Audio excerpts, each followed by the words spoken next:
This will be a nice change of pace, not much mental effort after that amazing onslaught of interesting information from Danny.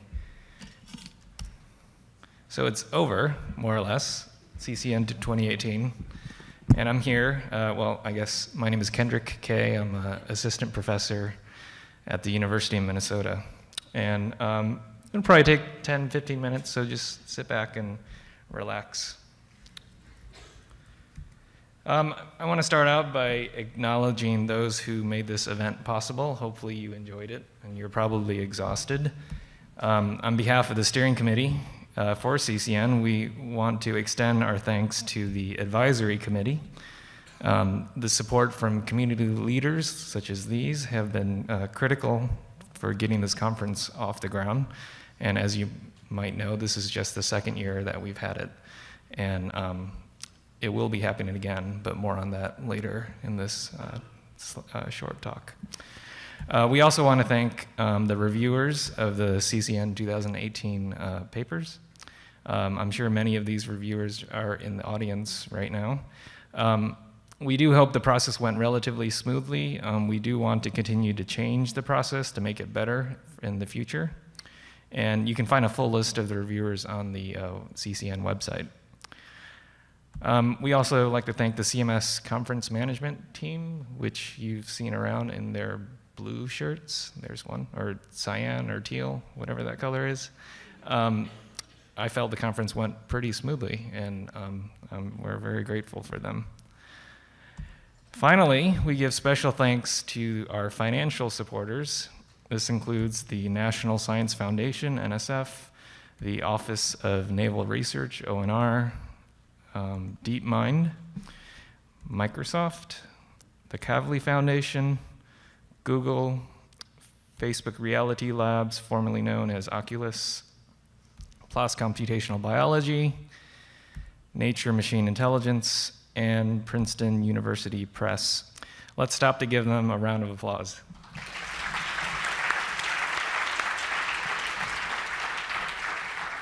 And I should mention that I was told Facebook Reality Labs is hiring, so if you're looking for a job in industry, I encourage you to check them out. Okay, so now that you have experienced CCN either for the second time or for the first time, you may be reflecting on the nature of this somewhat interesting conference. And a question that I often ask myself, perhaps too much so as one of the organizers of this conference, is what is CCN? So in a sense, we tried to answer this question in a TICS article where we reported ideas and themes from last year's conference. And there was a recent review co-authored by one of the steering committee members, Nico Krieskorte. And I encourage you to check these papers out for a somewhat formal account of what we think CCN is. And I guess my personal take on this is the following. As you might know, if you know what our logo is, that a core theme of CCN is to try to bring together different fields and disciplines, which you've observed at this conference the last couple of days.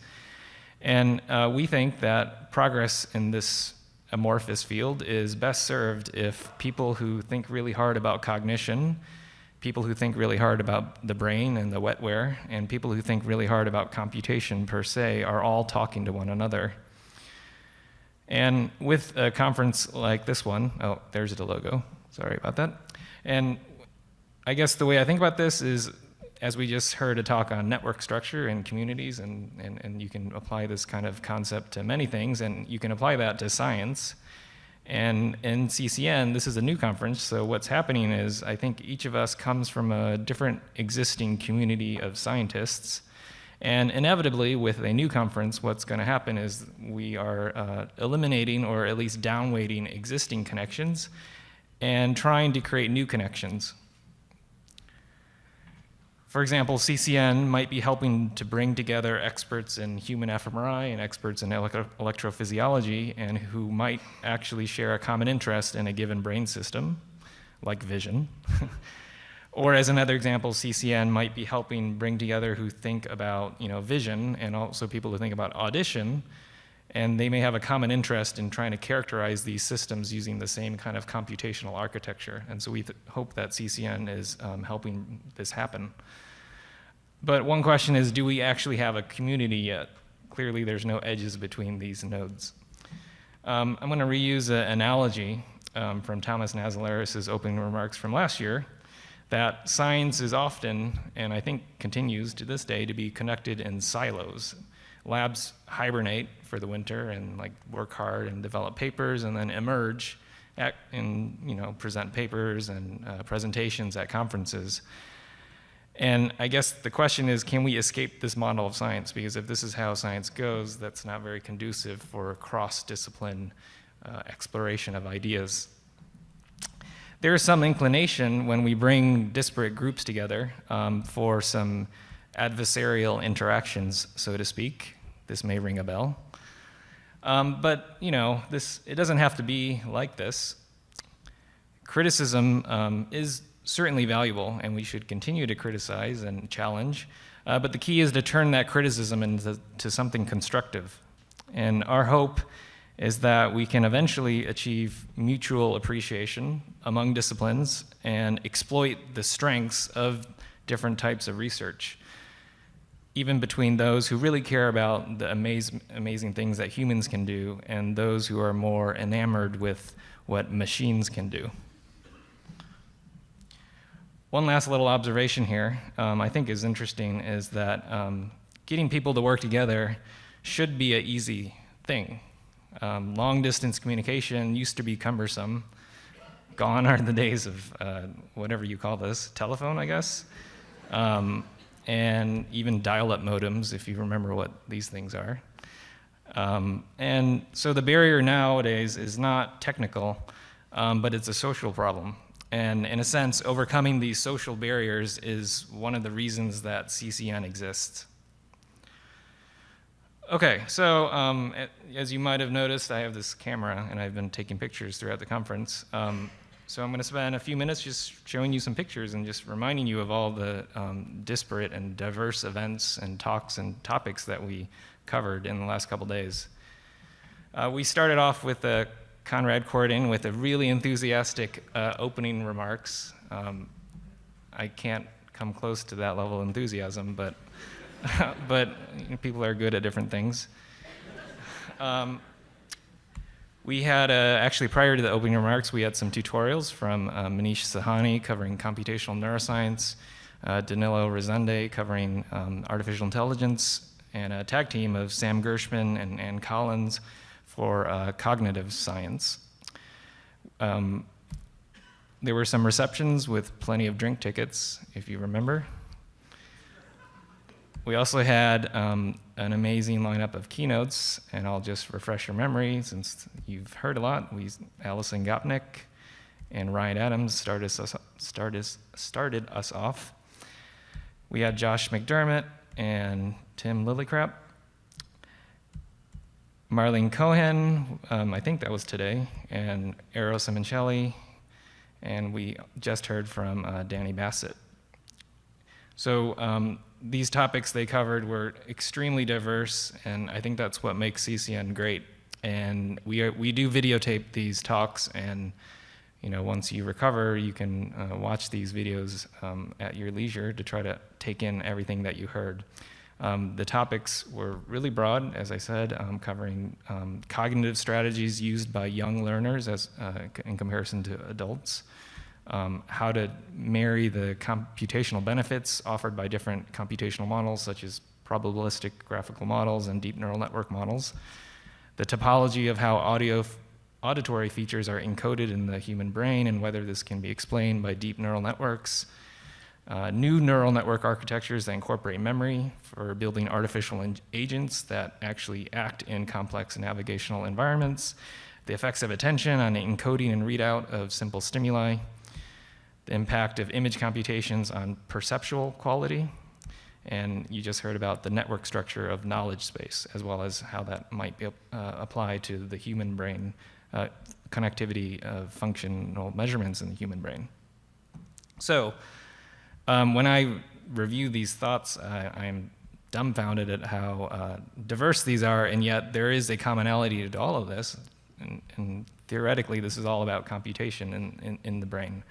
And I guess the question we're stuck with is, how are these all related, and what are the deep connections between these? And one of the goals of CCN is to maybe one day answer that question. I noticed some Twitter activity on CCN, and I'm always amazed at people who can tweet immediately about something, because it takes me a long time to actually absorb what I'm hearing. But if you do want to see what other people think about what happened at CCN, just get on Twitter and tweet away or click away. We also had, as you remember, a great little mini panel, Challenges and Controversies. This was spearheaded and led by Nico Krieskorte, and we had 3 panelists, Hyo Gwon, Dan Yammons, and Jack Gallant. I thought it was quite interesting. I expected more sparks and adversarial interactions than actually happened, but maybe that's a sign of changes to come. If you remember last year, we also had panels, and I think there was relatively more debate and disagreement last year. There's one of the pictures of how that went. We also had several other special events. Let me back up. We thought about what would actually drive interest and what actually spur ideas. Challenges and Controversies was one of these events. The cross-collaboration breakouts were another event. I hope most of you participated in them. They were multi-track, so I only sat in one of them. Here's a picture from one of those breakouts. There was audience interaction and participation, so it went fairly well as far as I can tell. We do want to thank all the leaders of these breakout sessions for contributing their time and planning and attending CCN and trying to facilitate discussions across these various small groups of people. Yet another special event which I thought was most exciting was the mind matching. Anyone agree? Yeah, so this mind matching event, for those who did not know or were not here at the time, it was our attempt to essentially force social interaction across people who, some of the pairings might have been between people who knew each other, but hopefully there were plenty of novel interactions. I think there were 6 rounds, 15 minutes per round. As far as I can tell, the room got really loud and people were into it. So by all means, I believe that was a success. We have been informally thinking of doing this again, but perhaps even at a larger scale, and perhaps even interacting with how posters and papers are solicited and reviewed. And I think it could be the potential to really be a different type of conference. Especially with regards to the goal of forcing people from different disciplines to really talk and challenge one another. So we're excited to explore that and see where that can lead us. So here are just some more pictures from that event.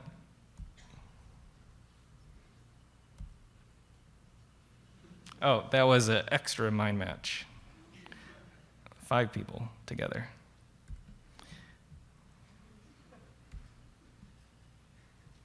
And of course, we had the traditional poster sessions and contributed oral presentations.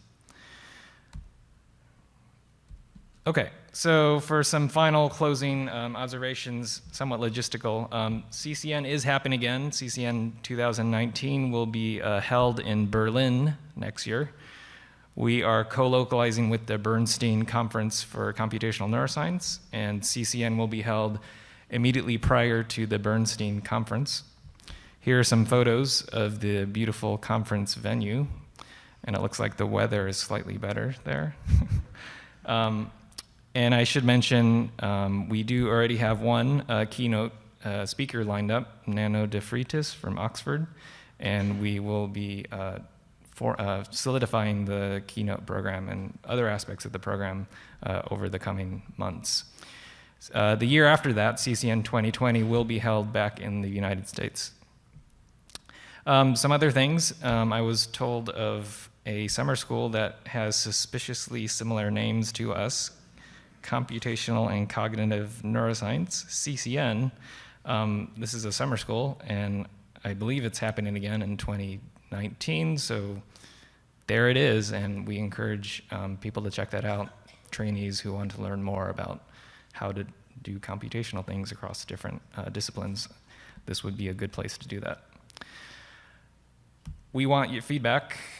We are happy to change how things go. We want to make things better. We will be putting up an anonymous survey on our website, and we definitely want to know how you felt about each of the special events, the mind matching, the breakout sessions, the poster sessions, everything. Yeah, so we will send out an email to remind you to hopefully take a short survey to give us your feedback, and so we can use that data to make things better. One last thing, if you think CCN is the place for you, we are looking for nominations of individuals to serve on a program committee, and we encourage self-nominations. That's okay. And the people chosen for this committee will have the capacity and responsibility to shape next year's CCN, including the types of events happening in the program. You can find a link to this form right now on the website. And the deadline for filling out this form is this coming Friday, so that's about a week from now. That's it. So this, aside from the closing mixer, which happens right now, that officially ends CCN 2018. I hope you had a great time.